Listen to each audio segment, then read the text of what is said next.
జై శ్రీరామ్. అందరికీ నమస్తే అండి. నేను మీ గోదావరి ఆడపడుచుని. ఈ రోజు మన వీడియో ఏంటంటే శ్రీ సీతారాముల వారి కళ్యాణ మహోత్సవం అండి. శ్రీ సీతారాముల కళ్యాణము చూతమురారండి. ప్రతి సంవత్సరం కూడా శ్రీరామనవమి రోజున ఇలా రామదేవుని పూజ చేసుకుంటారండి మా అమ్మగారు. శ్రీరామనవమి రోజున భక్తులందరూ తమకు తోచిన విధంగా రకరకాల పుష్పాలతో దండలు తీసుకొచ్చి స్వామివారికి సమర్పిస్తారండి. కానీ స్వామివారికి ఏదైనా కొత్తగా ఇవ్వాలని నా ఉత్సాహంతో నేను ఇలా తమలపాకుల దండలను తయారు చేశానండి. చూస్తున్నారా, ముందుగా తమలపాకుల్ని దండగా గుచ్చి ఆ తర్వాత గులాబీలతోనూ ఇంకా చామంతి పూలతోనూ ఇలా డెకరేషన్ చేశానండి. ఈ దండలు గుచ్చేటప్పుడు అందంగా ఉన్నాయని అందరూ అన్నారండి. కానీ ఈ దండలు స్వామివారి మెడలోకి వెళ్లేసరికి ఈ దండలకు మరింత అందం చేకూరిందండి. పరమ పవిత్రమైన గోదావరి నది పరివాహక ప్రాంతమైన కోనసీమ జిల్లా ముఖద్వారమైన రావులపాలెం మండలంలో ఉన్న ఓబలంక గ్రామంలో శ్రీ కోదండ రామచంద్ర స్వామి వారి దేవాలయంలో శ్రీరామనవమి కళ్యాణ మహోత్సవాలు చూద్దామండి. ఇప్పుడు మనం చూస్తున్నది ఆలయానికి తూర్పుముఖ గోపురం అండి. ఈ గోపురానికి మధ్యలో ఈ హనుమత్ సీత లక్ష్మణ సమేత కోదండ రామచంద్ర స్వామి వారు కనిపిస్తున్నారండి. అలాగే లోపలికి వెళ్ళగానే ధ్వజస్తంభం నిండా పూలతో ఎంతో అందంగా డెకరేషన్ చేసి ఉందండి. కోనసీమ అంటేనే పచ్చని పొలాలు, పూల మొక్కలు నుండి అలాగే ఇక్కడ ఏ చిన్న కార్యక్రమం జరిగినా, ఎటువంటి వివాహం జరిగినా లేదా ఎటువంటి కళ్యాణ మహోత్సవాలు జరిగినా పూలతో ఎంతో అందంగా డెకరేషన్ చేస్తారండి. అదేనండి మా కోనసీమ ప్రత్యేకత.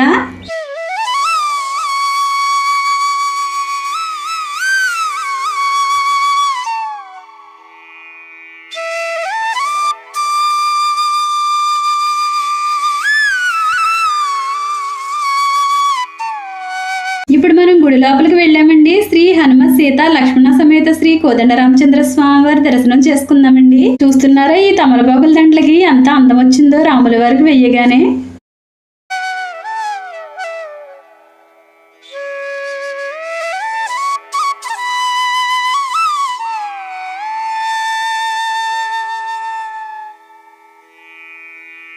చూస్తున్నారా, ఇప్పుడు రామాలయంలో ఉన్న కళ్యాణ మండపం దగ్గరికి వచ్చామండి.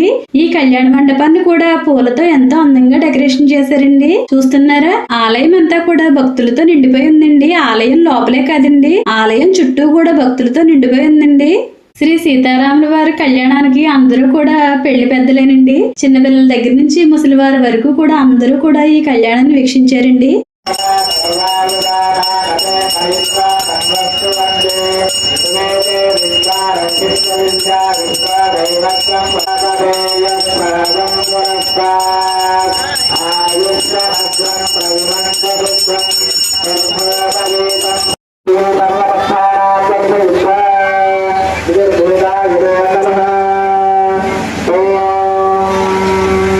ఆలయంలో ఒక పక్క కళ్యాణం జరుగుతుందండి. అలాగే మరో పక్క పానకాలను తయారు చేస్తున్నారండి. చూస్తున్నారా, బెల్లాన్ని మెత్తగా దంచుతున్నారండి. అలాగే దీనిలోకి కావాల్సిన మిరియాల పొడి ఇంకా యాలకుల పొడి కూడా తయారు చేసి ముందుగానే ఉంచారండి. వీటన్నిటిని కలిపి పానకాన్ని తయారు చేసి, అదేనండి రామరసం అని కూడా అంటారండి, దీన్ని తయారు చేసి స్వామివారికి సమర్పించి అది ప్రసాదంగా భక్తులందరికీ కూడా పంచిపెడతారండి.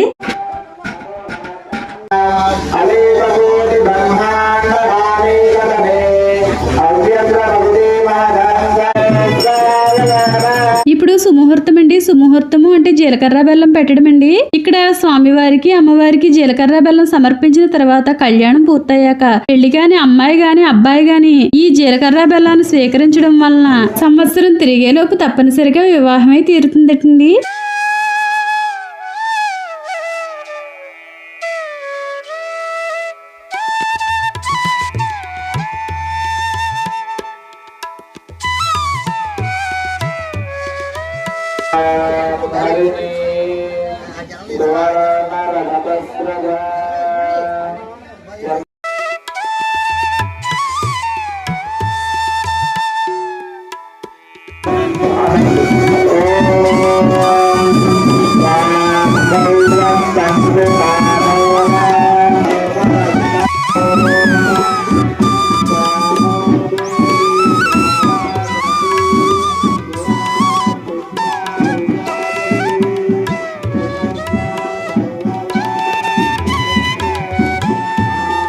సీతారాముల వారికి వారికి తలంబ్రాలను సమర్పిస్తున్నారండి. ఈ తలంబ్రాల్ని మామూలుగా మిషన్ లో పట్టిన బియ్యం కాదండి.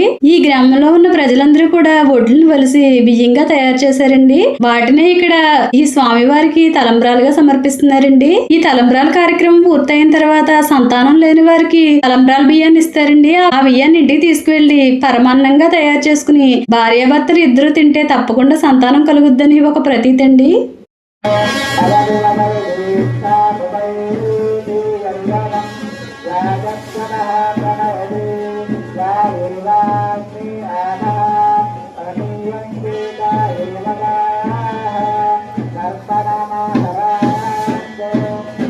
ఇక్కడ ముత్యాల తలంబ్రాల్ని సమర్పిస్తున్నారండి. వీటిని స్వామివారికి సమర్పించిన తర్వాత భక్తులందరికీ కూడా తలంబ్రాల బియ్యంతో పాటు ఒక ముత్యాన్ని కూడా ప్రసాదంగా ఇస్తారండి.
రాములవారి కళ్యాణానికి తప్పనిసరిగా పానకము, చలివిడి, వడపప్పు ప్రసాదంగా పంచిపెడతారండి. చూస్తున్నారు కదా, ఈ క్యాన్ లో వడపప్పుని రెడీగా ఉంచారండి. కళ్యాణం అయిన తర్వాత ఇది ప్రసాదంగా పంచిపెడతారండి. మా రాములవారి కళ్యాణం పూర్తయిన తర్వాత వచ్చిన భక్తులందరికీ కూడా కమిటీ వారు భోజనాలు ఏర్పాటు చేశారండి. చూస్తున్నారు కదా, చక్కెర పొంగలి, పులిహోర, అలాగే చిప్స్, ఇంకా సాంబార్ రైస్, అలాగే దద్దోజనము, పచ్చడినండి.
ఇలా కళ్యాణ ఘట్టం పూర్తయిన తర్వాత స్వామివారిని అమ్మవారిని ఇలా పల్లకిలో కూర్చోబెట్టి గుడి చుట్టూ ప్రదక్షిణ చేసి గుడిలో పెట్టేస్తారండి. ఇలా పెట్టిన తర్వాత వచ్చిన భక్తులందరూ కూడా స్వామివారిని దర్శనం చేసుకుని తీర్థ ప్రసాదాలు స్వీకరిస్తారండి. అలాగే ఈ తీర్థ ప్రసాదాలతో పాటు శ్రీ విశ్వావసునామ సంవత్సర పంచాంగాన్ని కూడా పంచిపెట్టారండి.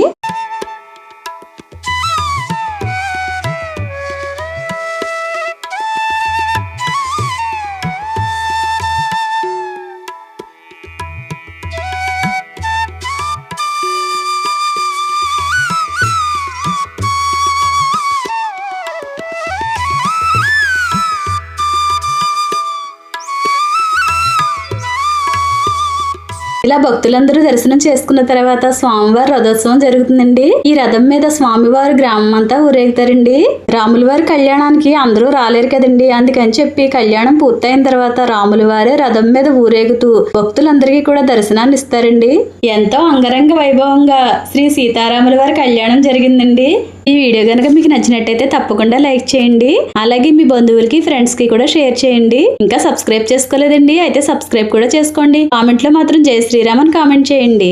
శ్రీరామ్ రక్ష సర్వ జగత్ రక్ష. జై శ్రీరామ్.